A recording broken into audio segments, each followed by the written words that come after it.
আসলে নারী, তুমি কাকে বেশি পছন্দ করো? তোমার শখের পুরুষকে নাকি তুমি তোমার ডলারকে পছন্দ করো? কারণ ছেলেরা কখনো ফেক লাভ করে না।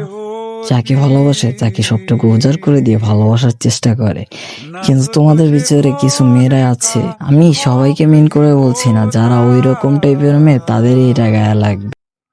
তো মেয়েরা ভালোবাসে ডলারকে, কিন্তু খালি পকেটে যখন একজন বিশ্বস্ত মানুষের যখন হাতছানি পায় না, তার উসিলা দিয়ে সে অনেক উপরে উঠতে পারে। কারণ তারা শূন্য পকেটে একটা আস্থার একটা মানুষ চাই, কিন্তু সেটা আর পায় কোথায়? সবাই তো চায় টাকার মেশিন, সব মেয়েরা চায় একটা টাকার মেশিন হোক, যার কাছে চাইলে বাড়ি বা বাংলো, আইফোন সবই পাওয়া যাবে।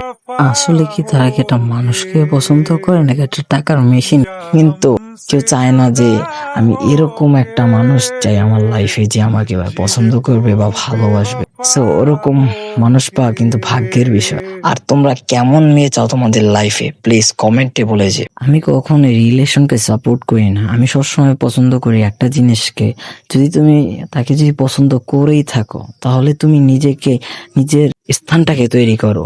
সো তুমি, না হলে তোমরা দুইজনে হয়তো রিলেশন করতে পারবা, হয়তো ছেলের কাজের অভাবে, ছেলের ওরকম ভাবে ইনকাম সোর্স নেই, এ বলে মেয়ের বাবা না বলে দিল। এরকম বহুত ক্রাইসিসের মাধ্যমে হাজারো ভালোবাসা আজকে ভেঙে যাচ্ছে। সো এজন্য আমি ভাই তোমাকে বলছি, স্থানটা তৈরি করে নাও, তাহলে দেখবে তারপরে তুমি যে বললে তোমাকে কেউ ফালিয়ে দেবে এরকম, ইনশাআল্লাহ আমি এটুকু বলতে পারি। এই জন্য নিজেকে আগে দাঁড় করাও, তারপরে দেখবে আল্লাহর রহমতে তোমাকে কেউ ফালিয়ে দেওয়ার মতো কেউ নাই।